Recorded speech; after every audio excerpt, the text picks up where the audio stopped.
towns in America that don't show up on postcards. And then there are towns that don't want to be remembered at all. Daniel Harper grew up in a quiet stretch of Montana about 3 hours from the nearest city. The kind of place where forests outnumber people, and silence feels heavier than it should. His father worked long shifts as a mechanic. His mother taught at the local elementary school. They were good people, simple people. Daniel wasn't special, he wasn't troubled, he wasn't brilliant either. He was steady. The type of boy who preferred walking through the woods alone rather than playing football with the others. From a young age, he liked silence. He just didn't realize silence could listen back. The Harper house sat near the tree line, not deep in the forest, not fully in town either. Just close enough that on windy nights branches would scrape against Daniel's bedroom window. His mother used to joke about it. "It's just the trees saying hello." Daniel would smile, but sometimes. The scratching didn't match the wind. At 16, he started noticing things, shadows that seemed to hesitate, movement that stopped when he looked directly at it. He never told his parents, because nothing was ever really there, just trees, just darkness, just imagination, right? Daniel didn't leave Montana. Some people escape small towns. He stayed. After high school, he applied to the National Park Service. Yellowstone needed rangers, and Daniel liked order. He liked rules. He liked boundaries. Forests made sense to him. They had trails, maps, marked sectors. You could always know where you were. At least, that's what he believed. By 32, he wore the badge proudly. Ranger Daniel Harper, Night Patrol Unit, restricted sectors, the places tourists never saw, the areas marked in red on the map. Unauthorized access strictly prohibited. Most nights were quiet. Too quiet. It started with reports, campers claiming they saw movement in restricted zones. Not animals, not bears, something standing upright, watching. Dispatch logged it as wildlife paranoia. Daniel was assigned the patrol, Sector 14B closed area. Old geological instability. He drove out just after midnight. Radio static filled the truck, not unusual. Out there, signals die easily. But that night, the static sounded almost rhythmic, like breathing. He turned it off.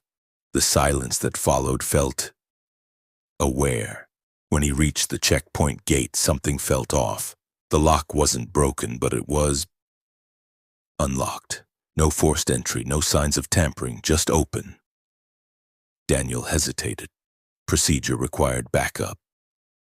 But backup was 40 minutes away. He stepped through the gate alone. Flashlight beam slicing through darkness. The trees here grew closer together. The trail narrowed. And then he saw it. Footprints. Bare, human, but too long, too narrow, and they didn't sink into the mud correctly. As if whatever made them wasn't fully there. Daniel swallowed. Probably a prank, he muttered to himself, but his voice sounded small. Very small, in a forest that suddenly felt very large. Daniel followed the footprints, not because he was reckless, because procedure demanded documentation. Every step deeper into Sector 14B felt heavier. The forest here didn't sound like the rest of Yellowstone. No crickets, no distant animal movement, no wind through branches, just the faint crunch of his boots and his own breathing.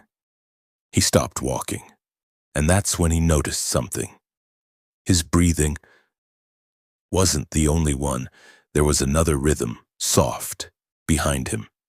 He turned sharply. Nothing, just trees, tall, still, watching. Wildlife, he whispered.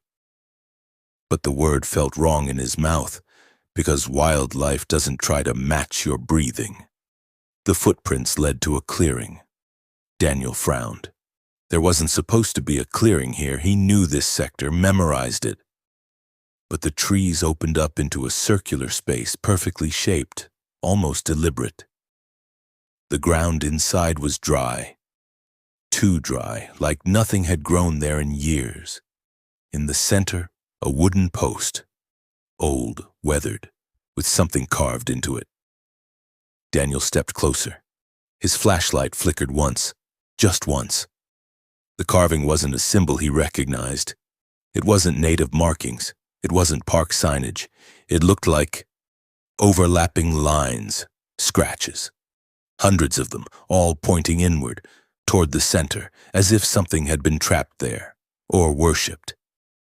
He felt it then, the sensation, not being watched, being measured. The radio on his shoulder crackled to life. He hadn't turned it back on. Static filled the clearing. Then, a voice, distorted, low. Unit 14B, do you copy? Relief hit him first. Finally, back up. He grabbed the mic. This is Ranger Harper. I'm in 14B clearing. Do you read? Silence. Then the voice again, slower. Ranger Harper. His stomach tightened. Dispatch never used full names, only call signs. Who is this? He asked. The response came immediately. I see you. The radio went dead. Completely dead. Not static, not signal loss, just off. Daniel checked the battery full. He didn't realize his hands were shaking until the flashlight beam began to tremble. And that's when he noticed something else. The footprints around the clearing had multiplied. They circled him now, layered, overlapping. But he never heard anyone walking. Daniel slowly turned. He scanned the tree line. Nothing. Then he saw it. Not a figure. Not fully. Just a distortion between trees.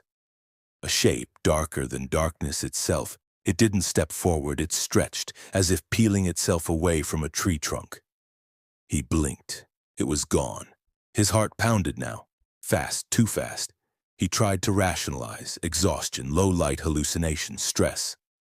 But his body didn't believe his brain, because every instinct was screaming one thing. Leave. Now. He took one step back. The clearing felt smaller, the trees closer, the air thicker, and then he felt a hand, cold, resting lightly on his shoulder. He spun around violently. There was no one there, but the cold remained, seeping through his uniform, into his skin, into something deeper. And for the first time in his life, Daniel wasn't afraid of what he could see. He was afraid of what might be standing right behind him, unseen. Daniel didn't run. Training doesn't allow panic. Panic gets you killed. He stepped backward slowly, eyes fixed on the tree line. Nothing moved, nothing breathed, nothing blinked, but the feeling didn't fade. He turned and began walking toward the trail. Each step felt heavier than the last. The forest seemed rearranged. Trees he was sure stood to the left were now on the right. The path looked narrower. Twisted. Wrong. He stopped, checked his compass. The needle spun, slow at first. Then violently he tapped it. It didn't settle. That's when he heard it again. Not behind him, not in front, above him, a long, slow inhale from the canopy. Daniel forced himself to move. Truck, gate, road, lights. That's all he needed. He quickened his pace. Behind him, a footstep, soft, matching his speed. He stopped. The step stopped. He walked again. It walked again. His throat went dry. He spoke out loud. This is Ranger Daniel Harper. Identify yourself. Silence. Then, from somewhere to his right, his own voice replied. This is Ranger Daniel Harper. Same tone, same cadence, same breath pattern, but slightly delayed, like a broken recording trying to sync. His pulse spiked. No, he whispered. The forest whispered back, "No!" Finally, headlights. His truck. Parked exactly where he left it. Relief washed over him so suddenly it almost made him weak. He reached for the door handle. It was cold, too cold, like metal left in deep winter air. He pulled it open, sat down, closed the door. Silence filled the cab. Safe, enclosed, controlled. He exhaled slowly. Then he noticed something, the radio. It was on. He was certain he turned it off earlier. Static crackled softly. Then, a whisper, inside the truck, not through the radio, behind him. "Don't leave." Daniel's eyes moved to the rearview mirror. For half a second. There was someone sitting in the back seat, a silhouette, head tilted slightly, watching him. He spun around. The seat was empty, but the indentation in the fabric remained. Daniel didn't report the incident. He logged it as false alarm, wildlife disturbance. He told himself exhaustion can play tricks. Sleep deprivation distorts perception. By morning, everything felt normal again. Sunlight through trees, tourists taking photos, children laughing, normal. But when he returned home that evening, his house felt unfamiliar. The air inside was colder than outside, the hallway longer. Shadows stretched differently. He stood in the kitchen for a long moment, listening, nothing. Then, a slow scrape. Upstairs, his bedroom. He hadn't opened a window. He hadn't left anything running. He slowly climbed the stairs. Each step creaked under his weight. The sound upstairs stopped. He reached the bedroom door. It was slightly open. He was sure he left it closed. He pushed it gently. The room was empty, but the window, wide open, curtains moving in a wind that didn't exist outside. And on the inside of the glass, scratches, hundreds of them, all pointing inward. Daniel didn't sleep that night.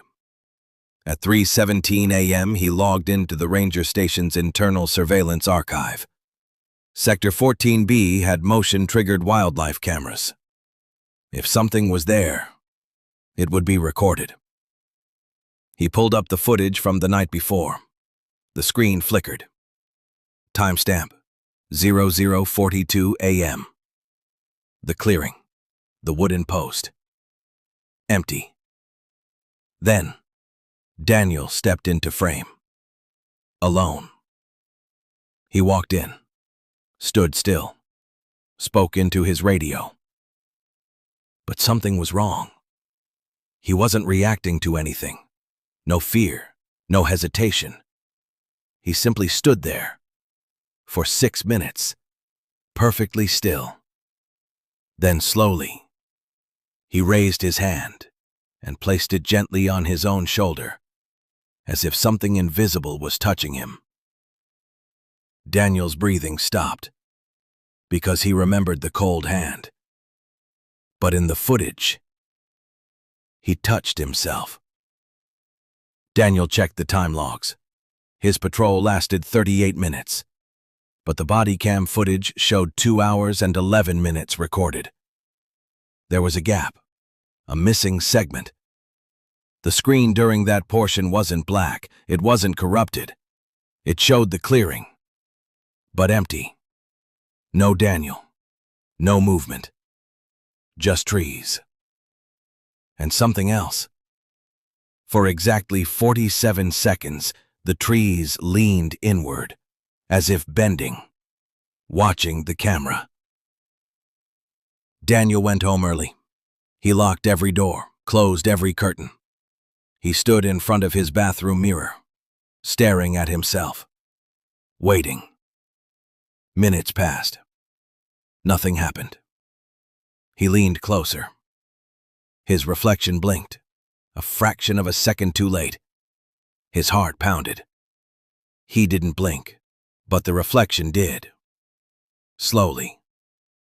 Smiling. Just slightly. The next night during patrol, dispatch called. "Ranger Harper, report your location."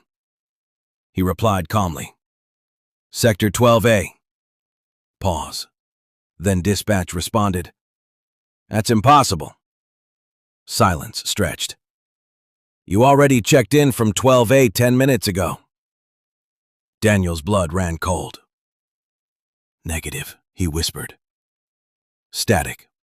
Then, his own voice came through the radio again. Calm. Steady.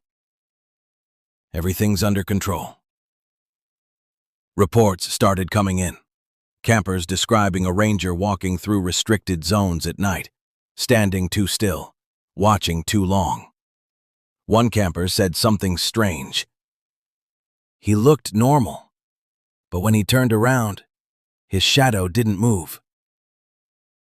Daniel checked the patrol logs. He was scheduled off that night, but someone had signed in under his name. Signature matched perfectly. Badge number correct. Body cam active. And the footage? It showed Daniel walking, but his face slightly blurred, as if the camera couldn't focus on him. Daniel returned to 14B alone, one last time. The clearing was gone. No open space. No wooden post. Just dense forest, as if it never existed. He checked GPS coordinates. Correct location. But something was carved into a nearby tree. Fresh. Deep. 4 words. "We are inside you." The wind picked up, and for the first time, he understood. It was never following him. It was studying him, learning him, becoming him. 3 weeks later, Ranger Daniel Harper was declared missing. His truck was found parked neatly near Sector 14B, radio intact, body cam recording. The final footage shows him standing in the forest, looking directly into the camera, smiling. He speaks calmly. "If you're watching this, I made it out." He leans closer. His eyes look slightly wrong. Too still. Too deep. Then he whispers, "The forest doesn't take you." A pause. A faint shadow shifts behind him. "It sends you back." The video cuts to static. To this day, night patrol reports continue. Campers still see a ranger walking between trees. Always alone. Always watching. And sometimes, if you stand very still in Yellowstone after dark, you can hear someone breathing beside you, matching your rhythm. Waiting.